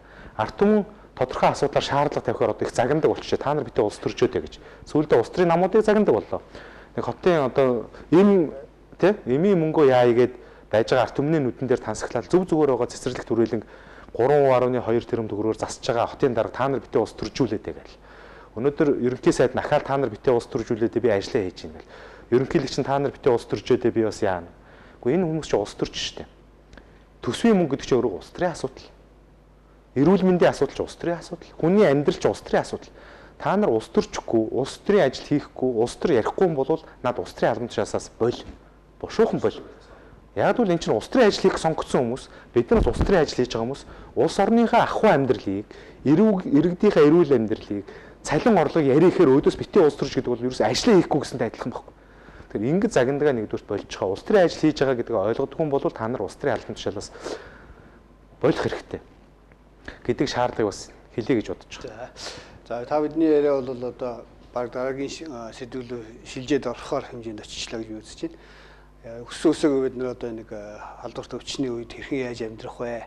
Монгол хүн одоо хэрхэн яаж орлоготой, аж ахуйн нэгж байгууллагууд хэрхэн яаж ажилтнаа сөөлөхгүй ажлын байраа хадгалж үлдэх вэ гэдэг асуудал бол тодорхой төвшөнд бол маш их урсгаж байна. Засгийн газраас бол дотоодын нийт бүтээгдэхүүний бараг 50% тэнцэхгүй юу? 5.2 их найдын асуудал ярьж байгаа боловч одоо сая гамыг даргын хэлснээр бол аж ахуйн нэгжүүд одоо хүмүүсийн яд ингээд чилүүлээд эхэлчихлээ шүү дээ. Тэгэхээр яагаад засгийн газар одоо ингээд аж ахуйн нэгжийн байгууллагын одоо ажлын байрыг хадгалах, Монгол хүн болгоныг орлоготой ажилтай байлгах, одоо наад захын хэрэгцээг хангах одоо мөнгөний одоо дэмжлэг үзүүлэх. Бусад улсууд бол маш их дэмжлэг үзүүлж штэ тийм ээ. Япон бол үзүүлээд эхэлчлээ. Хятад, Хонконг бид нар бол маш их асуудал орнуудыг ярьж байгаа. Солонгос, Сингапур гэл тийм. Улсад улсууд иргэдээ дэмжиж байдаг. Манай улс орн болохоор зэрэг байжээ. Улсыг хурдуулнаа. Байжээ. Анх дугаар хаврын чуулга эхлэхийг хүлээж байна. Тэгэхээр тэрий чинь хүлээж дийлэхгүй аж ахуйн нэгжүүд чинь ингээд өөрсдийнхөө бодол боломжийг нөөцийг шахаж эхэлж байгаа байхгүй яг үндэ бол хүмүүнийг халах дуртай даа биш бид нар чинь. Яг үндэ бол хэн амьд үлдэхэ гэдэг асуултын тэмдэг тавьчихжээ шүү дээ. Тэгэхээр хурлын журмаа батлаа. Тий. Цагийн хурлын журмаа болгох. Үгүй тэр шуулга эхлэхгүйгээр хамгийн газар ажиллаа хийж байгаа шүү дээ үндэ. Тэр үедэн дээр журмаа баталчихгүй яасан, боловсруулчихгүй яасан дээ. Ингээд ягаад Монголын төр иргэнийхээ өмнө нэг ийм нэг залхах байдалтай байдаг юм. Биелүүлэхгүй байна. Бид нар бол удаа дараа хэлж байгаа. Өнөөдөр чинь ерөнхийлөгч одоо их хурлын энэ дээрээс хэлж байгаа үг гэдэг бол хамгийн аль биесны үг байхгүй да. Тэгэхээр ерөнхийлөгч нь өөрөө маш тодорхойгоор хэлж штэ. Энэ сонгуул зориулсан төсөв. Энэ чи юу гэсэн хуулиар хориот штэ. Их хурлын гишүүдийн хууль бус юмыг ерөнхийлөгч нь мэдээ сууж ийснаа зүгээр уриалга хэлээ сууждаг гинэ. Болцгоо та нар болоод өгөөч төхүүгээ гуйгаагаад явждаг. Уу яах ч тэр хүн авилгатай тэмцэх газрын даргаыг томилсон юм. Араачуд хэрэгтэй байна гэсээр томилоо үст. Яах ч прокурорыг томилтыг. Яах шүүхнэрийг томилтыг. Гэхдээ нараашуудыг харуулаач тийм өөртөө сонгуулийн үеэр огт болохгүй бүр коронавигийн үеэр байтугай те зүгээр эрүүл үйд ч байж болохгүй төсөв баталсныг мэдсээр сонссоор харсаар байж хагаад бүрийн эрхээ яга хэрэгжүүлэхгүй. Өнөөдөр ягаал зүгээр ард түмэндээ хандаад уриалга хэлгээ сууж байгаа. Үндэсний аюулгүй байдлын зөвлөлийн дарга юм бол загнаж дуудаад их хурлыг хуралдуулж явах бүрэн эрх нь байгаа шүү. Үндсэн хуулиарч бий, ерөнхийлөгчийн бүрэн эрхийн хуулиарч бий. Юунаас айгаад байгаа? Зөв гэж бодсон юм а хуулийн дага бүрэн эрхээ хэрэгжүүлээд хийх ёстой шүү. Бид нар бол одоо эрх мэдэлтэй одоо дарга зэрэг байсан бол аль хэдийн одоо баг дуудаа загнамаар санагдчихгүй. Тэг чинь ингээл манай нам шиг баг хэвлэлийн урлыг гэдэг байгаа юм уу яагаад байгаа. Урайлж нарт түмнээсээ их хурлын гишүүдээ та нар наад идж уухаа болооч тэхүү мэхүү. Юу вэ? Хэдэн он бэ? Нөгөө хөрс өх ерөнхий сайдыг завчдаг. Ерөнхий сайд болохынхаа өмнө нефтийн компаниуд алж ядах гал та нар өстой ингэж үнэ нэмүүл алан шүү, талан шүү, огцруулна шүү л гэдсэн. Хайцсан бэ? Нөгөө жидүүтэй тэмцэн нөгөө жидүүчдийг наан цаан болгоно гэсэн яасан бэ? Бүр нөгөө жидүүчдээсээ илүү их мөнгийг бүр хэд дахин илүү мөнгийг төсвүүдээр тавьж өгөөд тэгээд ерөнхийлөгчтэйг нийлээ хараа сууж штэ. Сонгуулийн үеийн төсөв болцсон юм уучлаарай. Одоо засч болохгүй нэ. Тэгэхээр манай гишүүд уурлах гэдэг юм аа гэд. Үгүй хаана байна? Шудрагаас хаана байна? Монголчууд биш үү? Үннийг хараад байгаа байхгүй. Тэгээд ингээд гордоод штэ. Үгүй ядаж нэг муу ерөнхий сайд нэг шудраг юм гоё ярьдیں۔ Энэ мэн нэг хэдийг тий бүр эцсийн амьсгалаа дуусан дуустал сүүлчийнхаа талах зүсэм талахыг тий дуусан дуустлаа ерөнхий сайд ерөнхийлөгч хоёроо ингээд нүдэ гордоо түлээж байгаа байхгүй. Одоо баг бид нар ч гэсэндээ ингээд хамгийн сүүлчийн горилгоо нэг үндсийн аюулгүй байдлын зүйл рүү захаа махаа бичил үлдэж байгаа байхгүй. Эрх мэдлгүй хүмүүс чинь ийм байхгүй да. Та нарыг ийм арга хэмжээ аваад өгөөч. Гуугаад шүү дээ. Facebook дээр бичээд энэ хэвлэлийн урал хийгээд энэ зургатны цаанаас хэрэлдээд энэ Facebook Twitter дээр хэрэлдээд байна. Гэхдээ та нар эрх мэдлэлтэй юм бол нэг ард түмнийхээ амьдралыг хараад өгөл дөө. Та нарыг энэ тендер зарлаад ах トゥ хамаацсан садд мөнгө хуваарлаад өгөх сонгоогүй шүү дээ яг үнэндээ. Та нар өнгөрсөн 3 жил 4 жил хангалттай л идлээ шүү дээ. Тэрний хөтлөө нэгэн ч ял авсангүй шүү дээ.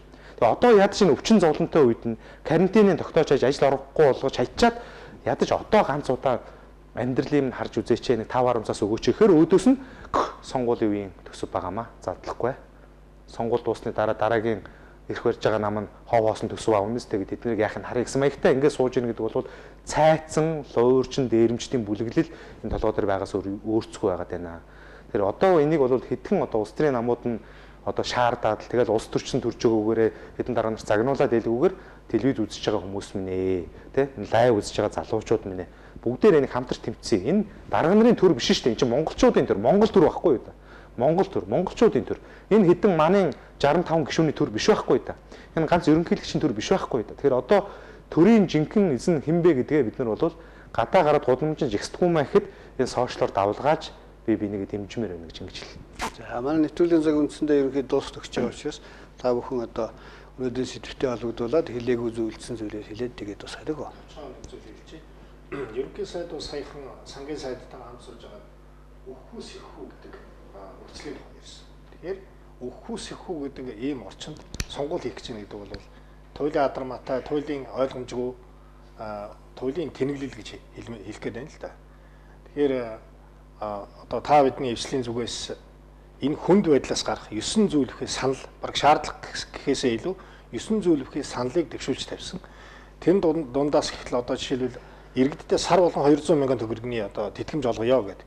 Энэ нь одоо Америкийн нэгдсэн улсын иргэдэд сар болгон одоо манай мөнгөөр бол 3.3 сая төгрөг л дөө. Солонгост бол 14 сая айлд гэж байгаа. Нэг айлд 4 амбултай айлд бол манай мөнгөөр бол 2 сая гаруй төгрөгний. Ийм мөнгө олох тухай улсууд нь амлаж хахад энэ манай ард түмэн бэлэнчлэх сэтгэлгээ энэ одоо та нар хөөргөдлөө. Одоо ингэж болохгүй хөдөлмөрлөх ёстой гэд урдаас нь тийм сони юм яриад яаж тэр хүмүүс амь зуух вэ? Яаж талхаа худалдаж авах вэ? Яаж цахилгааныхаа мөнгийг төлөх үү гэдэг асуудал яригдж байгаа үед ийм урдаас ярих сууж байгаа байхгүй. Тэгэхээр 200 мянган төгрөг яг бид нар ярьдаг шин хүнчлэлийн хэрээр хөлөөж ийнэ гэдэг. Энэ мөнгө нь их усүр нь байна. Энэ усан оргилуур барихаа зогсооч. Тэнд музей барихаа болчих. Тэнд нэг одоо ёслолын хаалга барихаа болчих тийм. Энэ их усүрүүд цуглуулахад үндсэндээ монголчууд нэг 4-5 сар ямар ч байсан гэдэг нэг болгоод авах юм болцоо бол байгаа юм л да. Тэгэхээр энэ дээр ялгаа их байна. Ирэх баригчд бол байшин барих тухай, усан оргилоо барих тухай бодож байхад та бидний эвсэл бол хүндээ эхлээд анхаарай гэсэн ийм л ялгааг илэрхийлээд. Ард иргэд өөрт нь очиход бодит эдийн засгийн дэмжлэг үзүүлэх гэж байгаа улс төрийн хүчин хүмүүсийг дэмжих дэмжлэг баг. Нөгөө талаараа болохоор зөв харин музей барих, ёслолын хаалга барихад илүү их ажил өгдөл. Тэр нутагт нэг ёслолын хаалга барьчихлаа. Манай муу гişүү их юм хийгээд байгаа шүү дээ. Их юм хийж байгаа гэдэг чинь иргэн таны амьдралд ямар нөлөө үзүүлсэн бэ гэдгээр л хэмжигддэг байгаа ч тийм. Тэг яагаад ингэж энэ монгол хүний энэ одоо аливаа асуудал хандж байгаа хандлага одоо нэг юм ойлгоход яахан төвхтэй байдалтай байдаг. Та юу гэж? Тодруулаад яг юуг нь яг ойлгож чадсан. Би голчлоо дараална. Монголчууд маань бол яг тэгж бодохгүй баха. Бодохгүй байгаа бах гэж би бодож байна. Үнэхээр л одоо юу гэдгийг төрцөх нь хариуцсан ажиллаа хийгээд бид нар бас амьдралаа авах явах хэрэгтэй гэж бодож байгаа учраас. Тийм учраас одоо яг нүдэнд харагдж байгаа тэр бүтээл байгуулалтыг бас сайн хийж ийн гэж магтаж ярьж байгааг үүсэхгүй. Харамсалтай нь одоо өнөөдөр өчтөр одоо хийв те ардын намын бүлэг маань яаж юм гэхээр төсөв тодтол хийх нөхцөл үүсээгүй гэдэг үг яриад байгаа. Хичнээн аж ахуй нэгжийг дампуурч хаалгаа барьсны дараа хичнээн ажлаа ар гэрээ тижээх гэж ажилдаа өглөө болгон явдаг залуучууд монголчууд нь орлогогүй болсны дараа хичнээн хүүхэд гэртээ идэх холбоогоос болоод тураалд орсны дараа төсвийн тодтол ярих гэдэг юм бэ. Тэ мэ? Тэр одоо музейг өнөөдөр одоо барихгүй бол яг ямар одоо айл ямар аж ахуй нэгж дампуурчих гэдэг юм бэ. Энд нэг хариулт өгөөч. Монголчууд бас энийг бас бүгд одоо энэ өөрсдийнхээ одоо сонгосон гэдэг юм уу их хурлын гишүүдээс тийм ээ одоо энэ бас технологи хөгжсөн өөрсдийнх нь одоо пэйж хуудасаар өөрсдийнх нь твиттер хуудасаар асуугаач. Яагаад төсөв тодтол хийхгүй гэдэг юм. Бүгдийн дампууруулж хайж бүгдийн гудамд гаргасан дараа эдгээр төсөв тодтол хийх тухай асуудал байхгүй болно шүү дээ. Бослог өмнө болвол яах юм. Бүх дэлхийн энэ дээр анхаарал хандуулаад байхад 200 улс энэ дээр анхаарал хандуулаад байхад бид нар чихэн дүлийн нүдэн балаа тэгээ яаж юм гэхээр одоо хойшлуулшгүй сонгуул учраас сонгуулаа хийх ёстой. Хойшлуулж болохгүй хөшөө учраас хөшөөгөө барих ёстой. Хойшлуулж болохгүй усан фонтан учраас усан фонтанаа барих ёстой гэд байгаа юм бэ. Хүмүүсээ ихлэ бодооч гэдэг энэ зүйлийг л одоо ард түмэн тэ монголчууд минь залуучууд минь шаардаач. Бид бас энийг та хүнтэйгээ одоо нэгдэж нийлж шаардах болно. Энийг хийх юм бол энэ одоо парламент тэр одоо элдв дүрм журмаа маш шаардлагатай өдрийн дотор батлаад шүнжгсэн хуралдалтай эн чинь хангалттай л одоо амарч хангалттай хөдөө одоо явлаа шүү дээ одоо их хурлын гишүүд. Өдөр шөнөгүй хуралдаад энэ асуудлуудаа ярихын оронд тийм ээ өөрсдийнхөө аюулгүй байдлыг хангах үүднээс одоо бид нэг өрөөнд олуулаад цуглахгүй. Тэр хөгжчүүл тэгвэл аюулгүй байдлын яаж хангагдаад байгаа тийм ээ. Тэр банкн дээр зээлээ хойшлуулах гад хүсэлт гаргах гад банкнд дүүрсэн тэр зээлтэй залуучууд бизнесүүд аюулгүй байдлыг яаж хангах гэдэг. Тэр гэртээ хүүхдээ ажил хийж чадахгүй хүүхдээ харж байгаа ээж аав нар эдийн засгийн аюулгүй байдлыг хүүхдийн аюулгүй байдлыг яаж хангах гэдэг. Тийм учраас энэ гишүүдийг яралтай ажиллаа хийхийг бүгдээр энийг шаардъя. Энэ сонгуул Монгол гэдгээ хойшлуулаа. Тийм ээ. За шийдвэрсэн. Яг эдийн засгийн өндөрлөлтөд одоо тэмцэхийн засгийн газрын зарласан арга хэмжээг л ерөнхийдөө бас сонгуультай холбоотой тийм ээ муухан залимудаа л гэж харж байгаа юм л да. Яг тэгвэл түрүүн бас одоо таны хэлсэнтэй бол санал нийлж байна. Хүндрэл боллоогонгууд ямаанд буюу ноолорнд 300 тэрбум, хүүхдүүдэд 30 тэрбум өгөө гэж ах жишээтэй тий. За ингээд юу гэдгийг нийгмийн даатгалын шимтгэл хүн амын орлогын албан дотор аж ахуй нэгжийн орлогын албан дотор авахгүй гэж байгаа. Угаасаа энэ нөгөө дампуураад эдийн засгийн үйл ажиллагаа зогсоод ирэхээр төлөгдөхгүй юмыг энэ та нарт өгөхөөр боллоо гэдэг 5.80 гэдэг том тоогоо гаргаж ирж байгаа. За дээр нь бензин нүүн жоохон бууруулаад өгөө гэж. Тэгсэн нөгөөх нь дэлхийн зах зээл дээр айл хэдийн 3 сарын өмнөөс 3 дахин бууцтай. Буугаад эхэлцтэй. Тэгээ түрүүн бас хэлсэн тийм ээ. Сонгуул нөгөө арга хэмжээгээ 10 сарын 1-ийн хүртэлгээ зарлчихсан. Тий. За дээр нэг яг 200 мянган төгрөг яг ингээд одоо иргэдэд өгөө тэр хөндрөл тохиолдсон аж ахуйн нэгжид ажиллаж байсан ч үлээ тий. Тэрнтэй холбоотой журам мөрн хаана байгаа. Тий хизээ боловсруулах юм. Одоо 4 сар орсон тийм ээ. 5 сар 6 сар. Энэ юу ч болохгүй. Тэгээд сонгуул болох ч. Тэгээд энэ ерөөсөө сонгуультай холбоотой жоохон залины болохоос биш түрүүн өдөр төсвөө тодтогч зардлаа одоо зөв зохицуулах яг үндсэн нөгөө арга хэмжээг огт авахгүйгээр 3 сард хийчих гэсэн юм л бодлоо. За төсвөнд нэмэт хэлэхэд одоо төсвийнхаа 40-50% тэнцэх хэмжээний санхүүгийн одоо их усүр арга хэмжээнүүд авна гэж зарласан мөртлөө төсвөө тодохгүй гэдэг чинь нөгөө холигтаад ловрдад тийм ээ шилний далаас цаанаас нөгөө жихэр далоолгон гэж ярьдаг үлээ тийм ээ ингэж хүмүүсээ хуурхаа болчихоо Үнэхээр хэлж байгаа юм бол хэлсэнтэй бай. Хэлсэнтэй байх ажлуудыг яралт авч шийдлээд байгаа. За би бас энэ телевизээр дамжуулаад бас нэг тайлбарлая гэж ингэж бодоод энийг авид ирсэн юм аа энэ. Сайхан Монголын газрын зураг дээр нэг алтан соём дүрс энэ болвол манай намын одоо шагнал байгаа. Алтан соём гэдэг. Тэгээ би яагаад ингэ сайн нэг бүрэн зураг гэдэг телевизээр нь Зандан шатар гэдэг хүн соёмны талаар их ярьж ийн л дээ. Тэгээ их одоо мэдлэгтэй юм байлгүй. Энэмгээр нь одоо жишээлж ярь тийм үү гэдэг санаатай ингээд авид ирсэн юм аа. Тэгээд Зандан шатар болон одоо бус хүмүүст яа. Яг бол би энэ эдийн засгийн тодорхой одоо онолыг тайлбарч өгөх нь товч маш товчхон байна. Яг тэгвэл Зандан шатар маань сайн ингээд ярьж байхдаа одоо бас энэ тухайн одоо энэ банкны салбар энэ Монголын мөнгөний бодлогоор нь ойлгоогүй юм шиг санагдсан. Яг тэгвэл жишээ нь банкны салбарын тухай ингэж хүү бууруулах гэж ярихдаа уг нь төрийн хүүлээд байгаа тэр мөнгөний хүүг бид нар бол буулгая гэж ингэж ярьж байхад Зандан шатар бол банкны салбарын маржины 3%-аас доош нь буулгах гэж одоо ингээд үндсэндээ угаасаа хэцүү байгаа банкны салбараа одоо дампууруулах шиг юм ярьж ин л гэх одоо үгээ алдаа юм уу би мэдгүй. Тэгтээ нэг юм байна. Ер нь шинжлэх ухаан гэдэг бол альва одоо юмс үзэгдлийн мөн чанарыг одоо хэлбэршуул тайлбарладаг. Тэгэхээр монголчууд ч гэсэн эртнээс бол аливаа нэг зүгээр үгээр ч юм уу ертөнцийн гурваар ч юм уу аль болохоор юмыг бол хэлбэршуул тайлбардаг бол шинжлэх ухааны нэг арга л да. Тэрнтэй адилхан би одоо бидний яриад байгаа нэг энэ эдийн засгийн онол одоо мөнгөнийхөө онолоор их маш хэлбэршүүлсэн байдлаар Зандан шатар дарга болон одоо монголчуудаа хандаад нэг тайлбарж өгөө гэж ингэж бодоод байгаа. За бүгдээрээ соёмны тухай мэд. Энэ соёмны утга агуулгыг бол мэдээж монголчууд бүгдээрээ хүүхдүүхээ сайн мэддэг учраас маш сайн одоо ойлгож байгаа. Товчхондоо бол энэ нар сар бол тийм үү өдөр шөнийг бэлэгдэж байгаа мөнх гал энэ бол одоо тийм өнөө өнгөрсөн маргааш 3 үеийг бэлэгдэж байгаа мандан бадрахыг бэлэгдэж байгаа. За энэ хоёр талынх нь хан бол одоо Монгол улсын одоо хил хязгаарыг тийм үү бат бэх оршин тогтныг бэлэгдэж байгаа. За энэ голынх нь одоо энэ хоёр загас бол одоо эр юм хүн тийм ингээд хүнийг бэлэгдэж байгаа гэж. Арга бэлэг тийм. Гэт ингээд бүгдээрээ гоё тайлбарлал ингээд утга учиртай. За энийг би эдийн засгийн шинжлэх ухааны хэлээр хэлбэршүүлсэн байдлаар тайлбарж өгөө гэж ингэж бодож байгаа. Тийм би маш товчхон ярина одоо уучлаарай. Гэхдээ бас их тодорхой ярьчаа гэж ингэж бодож байна. За нэгдүгürt нь шүү дээ энэ арга бэлэг гэдэг бол энэ одоо хэдэн мянган жил Азиудын тэр дундаа монголчуудын бас гүн ухааны нэг хэлбэр юм байна. Энэ бол хосоороо тийм хоёр юм тийм тэнцвэртэй байх ухаан байхгүй юу? Зах зээл эдийн засгч гэсэн тэнцвэрийн тухай номлодог. Адам Смит ч гэсэн одоо даалд гар гэдэг бол яваандаа энэ зах зээл гэдэг юм чинь өөрөө нэг тэнцвэрт оршно гэж ингэж номлож ирсэн байхгүй. Тэрнтэй адилхан өнөөдөр энэ зах зээл гэдэг чинь худалдагч, худалдаа авагч хоёроос бүрдэж байгаа. Үйлдвэрлэгч, хэрэглэгч хоёроос бүрдэж байгаа. Тийм үү? Төр гэж байгаа юм бол татвар төлөгч төр хоёроос бүрдэж байгаа. Тэгэхээр энэ тэнцвэртэй байх хэрэгтэй. Хэн нэгнийх нь эрх ашиг нэмэгдэж ч юм уу, банкных нь эрх ашиг дэндүү ихсээд зээл авч байгаа хүнийх нь эрх ашиг одоо муудаад байх юм бол яваандаа тэр банкнаас чинь зээл авах хүн болно бүгдээрээ дампуурч.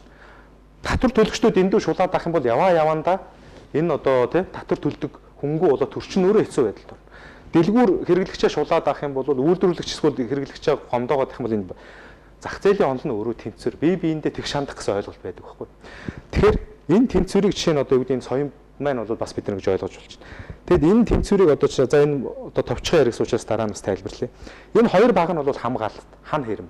Хуучин бол жишээ нь одоо юу гэдэг эдийн засгийн дайн гэдэг ойлголт байгаагүй үед бол энэ гадны гэмт талгалгаас хамгаалдаг байсан байна. Хэл өнөөдөр эдийн засгийн дайны үед бол энэ хоёр баг нь бол нэг нь хэл гайлын бодлого байхгүй. Гайл татварын бодлого, тарифын бодлого, үндсэндээ гадаад худалдааны бодлого гэсэн. Энийг аль 96-аас 2000 оны үед инх сайхан засгийн газрын үед бол нураацсан гэдэг. Тэ? Бүх одоо импортынхаа татварыг тэгэлж хаяад л үндэсний үйлдвэрүүдэд дампууруулаа хийсэн. Нөгөө нэг баг нь Монгол төрийн мөнгөний бодлого. Төр өөрөө тусгаар улс үжиж мөнгөний бодлоготой байх хэрэгтэй юм бид нар олон улсын валютын сан гадаадын долларт бүх юмыг шийднэ гэж хэлээд ингээд нураагаа хийцэн. Өөрөөр хэлбэл энэ дотор байгаа тэнцвэр өөрөө тогтох боломжгүй болтол нь дотоод одоо тийм үү зах зээлээ бид нэр хоёр том хан хэрмээ нураацсан юм аа. Тэгэхээр бид нар юу гэж яриад байна гэхээр мөнгөний бодлогоо ахиж бие даасан байдалтай болго энэ гадаад худалдааныхаа бодлогоор энэ зах зээлийг хамгаал ингийн бол бид нар бол ямар ч тийм өвчин зовлон аюул ослын үед бид нар өдөр шөнөж мөнхөд бандан бадарна гэж одоо ойлгох хэрэгтэй. Хамгийн энгийнээр энэ. Тэгэхээр бид нар одоо энэ хүмүүст шинэ мөнгөний бодлого тийм үү? Энэ гайл татварын бодлого төр өөрийн гэсэн мөнгөнийхөө бодлогыг барьж чадах юм бол хинээс ч гуйхуугаар иргэн болгондоо 200 мянган төгрөг өгөх бүрэн боломжтой тухай яриад байгаа юм. Өнөөдөр одоо чинь энэ манай хүмүүсийн ярьсан одоо гадаад улсуудын жишээнээр та нар бүгдээр интернетээс хараарай. Нэг ч улсын ерөнхийлөгч их хурлын дарга юм алт тараа гэж хэлээг байгаа шүү. Нэг ч улсын засгийн газар нүүрс тараа гэж хэлээгүй. Бүгдээрээ мөнгө тараа. Валюта тараа л гэж байгаа шүү дээ. Тэгэхээр өөрийнхөө мөнгөнд, өөрийнхөө валютанд эзэн болсон улс ийм байт юм байна. Тэ? Америк, Европ, Япон бүгдээрээ тэ? Өнөөдөр тулгай дарааны тураас хизээ энэ улсын их хурлын гишүүд тэ? Энэ арга хэмжээг авах юм бэ гэвэл бүх одоо гэрийн эзэгтэй нарын тэ? Хормын бүгжин ламбарданд хураалгасны дараа бүх одоо залуучуудын байр банкны ипотекийн зээлэндээ хураагдсны дараа бүх үйлдвэр бизнесүүдийн үйл хөдлөх хөрөнгө нь банкнд хураагдсны дараа арга хэмжээ авах гэдэг юм шиг санагдаад байгаа байхгүй. Тэгэхээр энэ бол болдоггүй маа тийм ингэхгүй тул зах зээл үүд юм аа гэдгийг бол хэлэх. За ТV телевизийн хэлэлцүүлэг нэвтрүүлгийг энэ хүрээд өндөрлөө. Манай нэвтрүүлгийг тоглон үзсэн үзэгчдэнд баярлалаа. Баяртай.